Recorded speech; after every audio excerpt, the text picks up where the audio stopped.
ఈరోజు కలెక్టర్ గారు, ప్రజా కలెక్టర్ గారు ఆనంద్ గారు ఒక మంచి మీటింగ్ పెట్టడం జరిగింది. మంత్రి నారాయణ గారి ఆదేశాలతో మా అభ్యర్థుల మేరకు జిల్లాలో ఉన్న ఆర్డీఓలతో, అదేవిధంగా తహసీల్దారులతో అందరితో కూడా టెలికాన్ఫరెన్స్ మాట్లాడటం. బట్ ఇక్కడ ఉండే ఆర్డీఓని, ఇక్కడ ఉండేటువంటి ఎంఆర్ఓని పిలిపించడం జరిగింది. ఎందుకంటే నూడా జిల్లా వ్యాప్తంగా ప్రజలకి మౌలిక వసతులు, ఒక సమగ్ర అభివృద్ధి సాధించాలంటే మాకు గవర్నమెంట్ ల్యాండ్లు ఇవ్వాలి. గవర్నమెంట్ ల్యాండ్ ఇస్తే అక్కడ మేము లేఅవుట్లు వేయగలిగితే ఆ వచ్చే మనీని దాన్ని ఇంప్లిమెంట్ చేసి అన్ని నియోజకవర్గాల్లో ఒక నెంబర్ 1 నూడాగా తయారు చేయనటువంటి నా కోరిక. నారాయణ గారు మాట్లాడారు.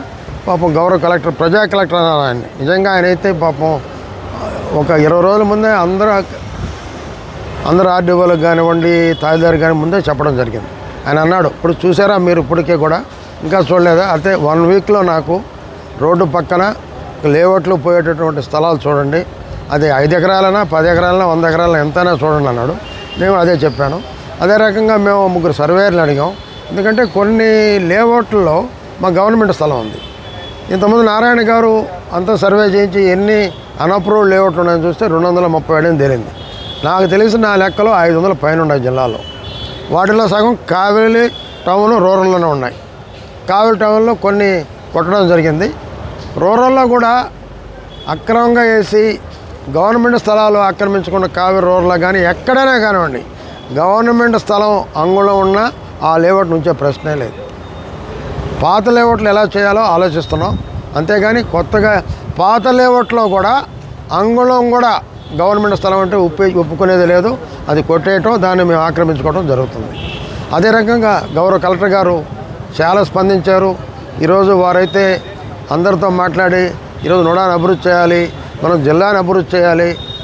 మన నూడా చైర్మన్ గారు అభ్యర్థుల మేరకు మేము మీటింగ్ పెట్టాం. అందువల్ల ప్రతి ఒక్కరూ వారం రోజులు నాకు రిపోర్ట్ ఇవ్వండి అని ఆ టెలికాన్ఫరెన్స్లో అన్ని ఆర్డీఓలతో మాట్లాడటం జరిగింది.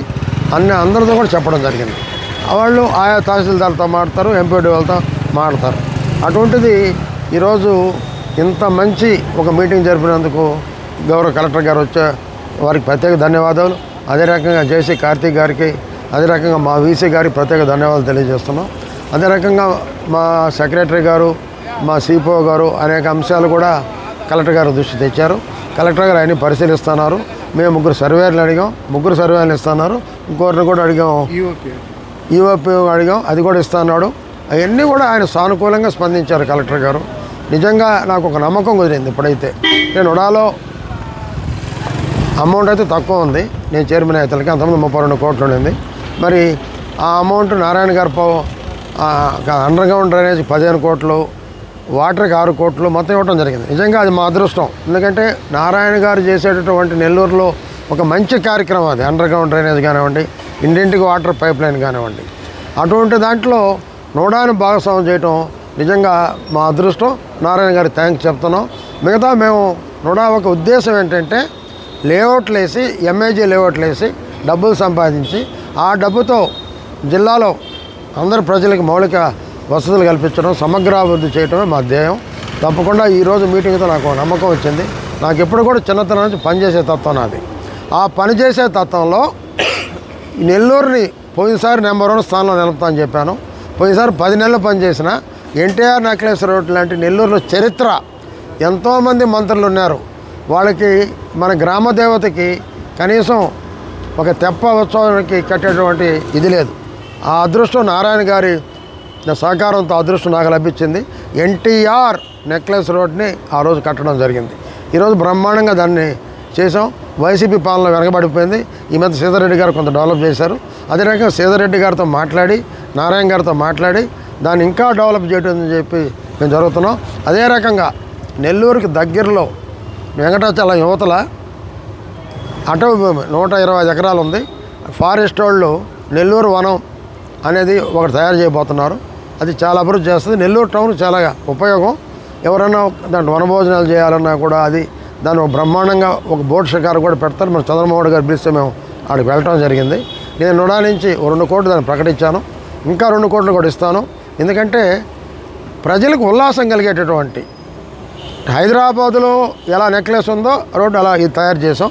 హైదరాబాదులో ఉండేటువంటి మహానగరాలకి విశాఖపట్నంలో పోటీ పడేదనే దానిగా ఇప్పుడు నగరం వనం తయారవుతుంది కాకటూరులో. దానికి కూడా పూర్తిగా డబ్బులు ఈ ద్వారా మేము సంపాదించి దాన్ని కూడా అభివృద్ధి చేసి ఇవన్నీ కూడా ప్రజలకు అంకితం చేస్తాం. నాకు కోరిక ఒకటే, నెల్లూరుని రాష్ట్రంలో నెంబర్ 1గా ఉంచాలి. నెల్లూరు జిల్లాలో ఎక్కడ పెట్టినా ఒక పెద్ద చెరువులు అవన్నీ కూడా డెవలప్ చేసి వాకింగ్ ట్రాక్లు చేసి ఆ ప్రాంతాలను డెవలప్ చేయాలి. ముఖ్యంగా నా ఉద్దేశం, ఈరోజు కలెక్టర్ గారిని ఒకటి రిక్వెస్ట్ చేశాను, గవర్నమెంట్ ఆఫీసుల్లో బయట ఐ లవ్ నెల్లూరు అనేది పెట్టించండి సార్. ఇప్పుడు కలెక్టరేట్ కాబట్టి ఐ లవ్ నెల్లూరు జిల్లా అనే బోర్డులు పెట్టించండి. కొన్ని అంగళ్ళు మేము రిక్వెస్ట్ చేస్తాం, వాళ్ళని అడుగుతాం. స్కూళ్ళల్లో అన్నింటిలో కూడా పెట్టబోతున్నాం ఐ లవ్ నెల్లూరు అనేది. అంటే నెల్లూరుని మేము ప్రేమిస్తున్నాం కాబట్టి ఒక పరిశుభ్రంగా అంటే నారాయణ గారు మా మంత్రి గారు ఏదైతే కోరుకుంటున్నారో ఒక పరిశుభ్రమైనటువంటి నెల్లూరు కావాలని, అటువంటి పరిశుభ్రమైనటువంటి నెల్లూరు కావాలని నా కోరిక. దానికి నేను అధికారులు రిక్వెస్ట్ చేస్తున్నాను, ప్రజలు రిక్వెస్ట్ చేస్తున్నాను, వాళ్ళ అంగళ్ళ ముందు కూడా ఆ బోర్డులు పెట్టమని కూడా కోరుకుంటున్నాను.